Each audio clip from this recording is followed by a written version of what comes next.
Today, we're going to answer the question, does 1950s fish loaf taste any good? And that's it.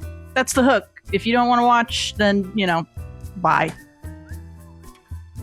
Oh, I love a queen who just doesn't care anymore. Yeah, thanks a lot. Look, if you don't want to watch me make some really stupid food, then don't watch. That's fine. We're just gonna do it anyway because I have fun making stupid food. So that's what we're gonna do today. So we're gonna make 1950s fish loaf using this cookbook. This is from the Campbell's Soup Company to prove it's 1950s.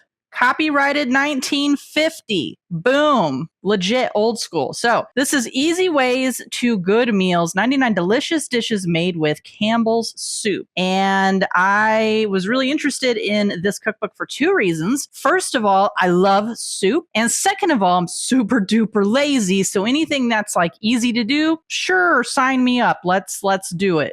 So the recipe we're going to be trying today is right here. This beautiful image. This is salmon loaf with clam chowder sauce. This is what we're going to be attempting to make today. And the recipe is here on page 19. Boom. So to make this, we're going to need obviously some ingredients. We're also going to need a pan to make the loaf in. So I figured, if we're making fish loaf, let's make a damn fish loaf. So here are the ingredients that we're going to need to make the 1950s fish loaf. For the loaf itself, we're going to need pink salmon, Campbell's tomato soup, softened breadcrumbs, and these were just from leftover garlic bread we made the other day, and they've got some seasoning and some cheese on them, which I think is a good thing because literally nothing in the ingredients for this thing asked for seasoning. So yeah, we'll see how that goes. 2 eggs lightly beaten, some melted butter, and that's it for the loaf. That's all you need to make the loaf. You basically mix all that together, you put it in the loaf pan. What they don't tell you is to garnish the loaf because we want it to look as beautiful as it looks in this picture. We want our loaf to look like this. So what they don't tell you that you need to garnish this with is we're going to need a hard-boiled egg, and that is why the return of our egg wave.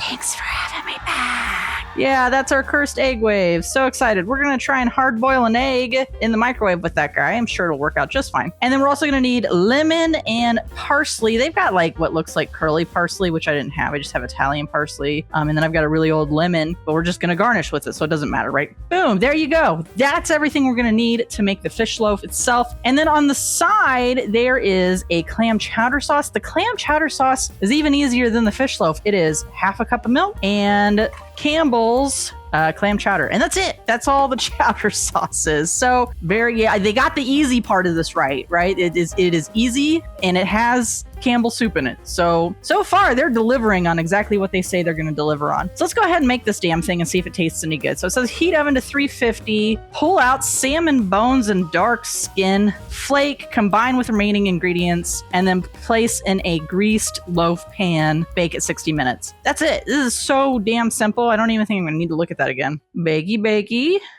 All right, and then we need to combine all of our loaf ingredients. The loaf itself, I'm going to stabilize this in another pan because obviously that's not going to sit flat in the oven. So we're going to stabilize this inside of another pan. So let's do that as well. All right, we've got our loaf pan stabilized. We need to grease the hell out of this thing because my biggest concern is that it's not going to come out of there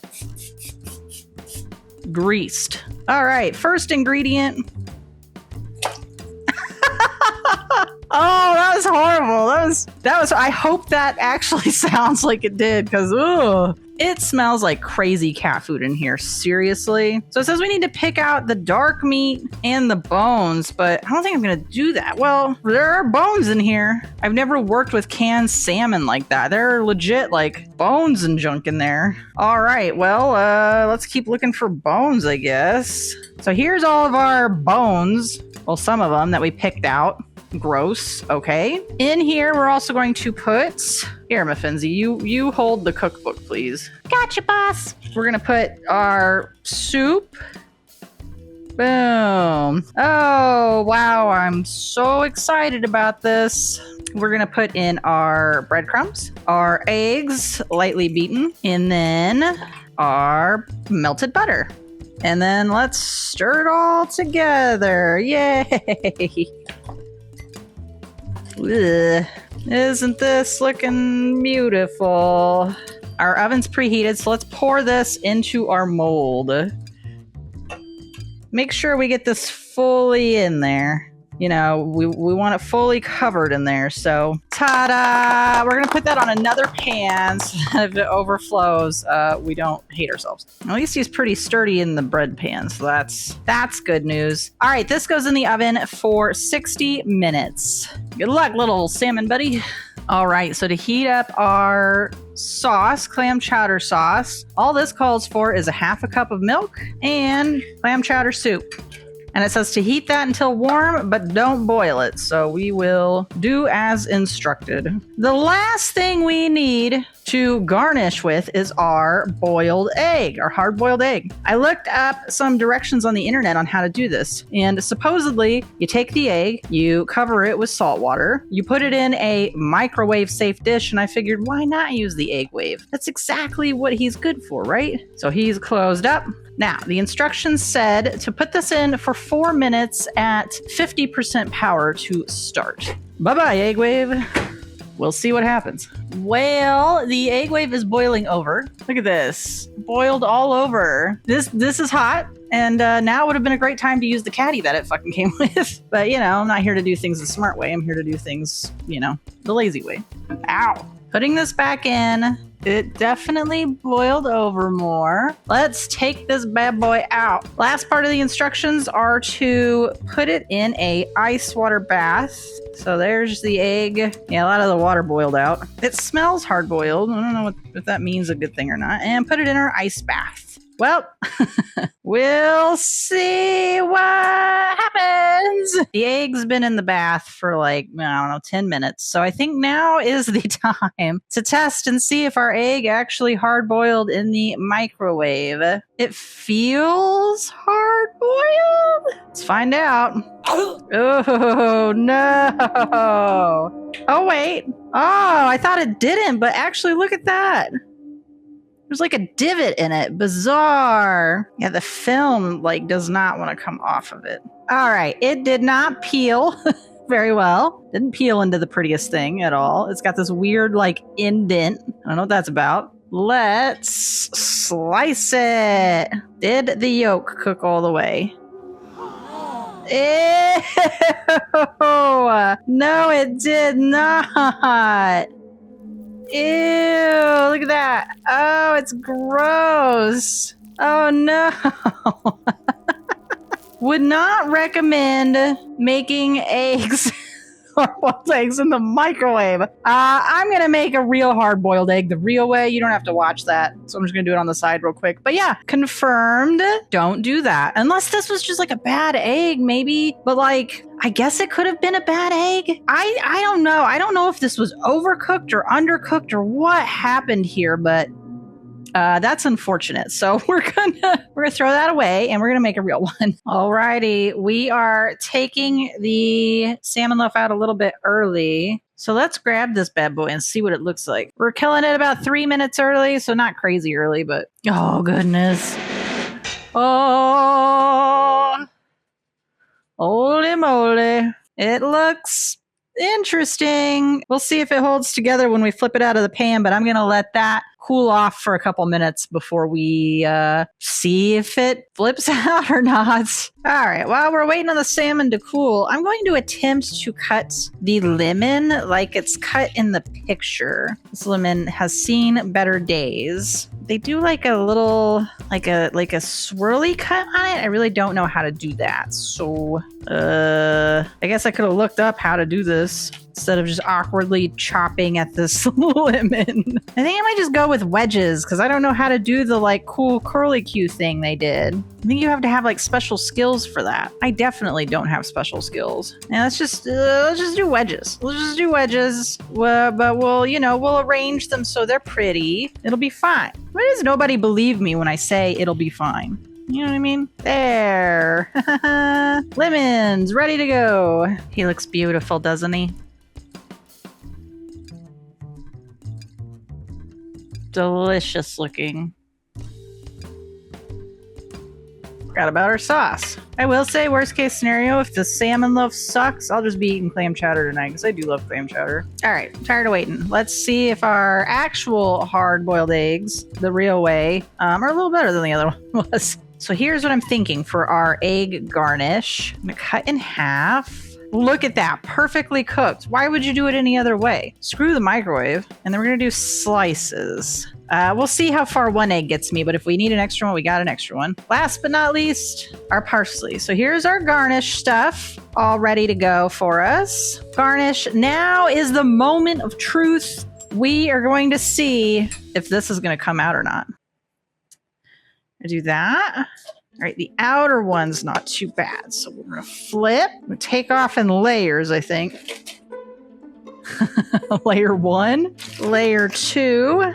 All right, now here is the true test. I don't know if this is gonna come out of here or not, but we're gonna try. Kind of tap it, lift. Oh, it does not want to come out of there. Maybe I needed to run a knife under it first. Let's try flipping it back over. Oh, oh heck. Okay. So the tail doesn't want to come off. Need a knife. The tail fell off a little bit, but on some of the fins. Ta-da! Oh, the fin broke off a little bit, but we can fix it. Let me put it back together. It's still really hot. Okay. Ooh, we can fix it. Ooh, yeah. All right. It's out. The fins fell off a little bit, but that's okay. We sort of put them back together. He doesn't look as like toasted on the top, I guess, because like in the loaf pan, you have like the toasted top, but that's okay. I'm going to let this cool for another minute or two, and then we're going to garnish, and I'll show you guys the final result here. How exciting. Well, we've done it. We have completed our salmon loaf in the shape of a salmon.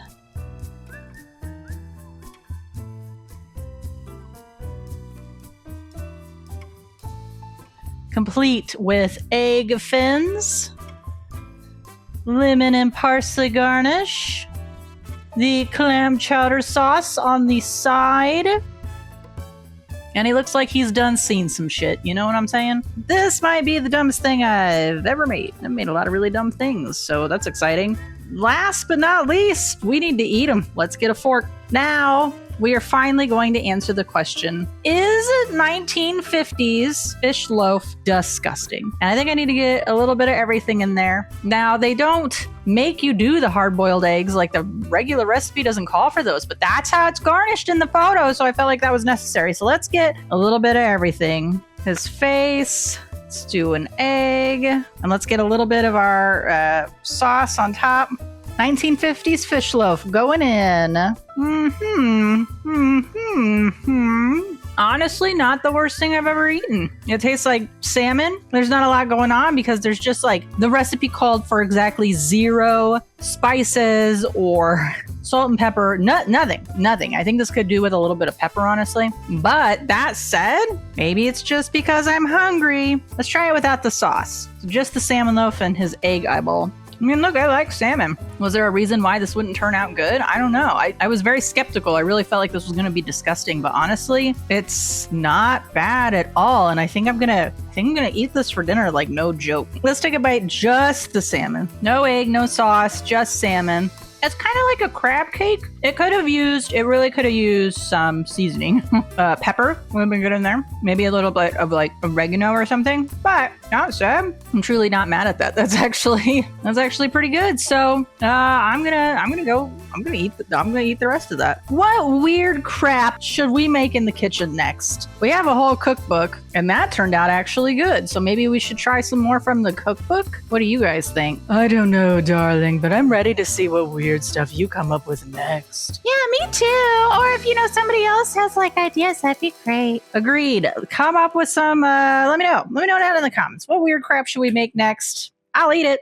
I'll make it and I'll eat it. So let me know. Thanks for watching. Have a good one.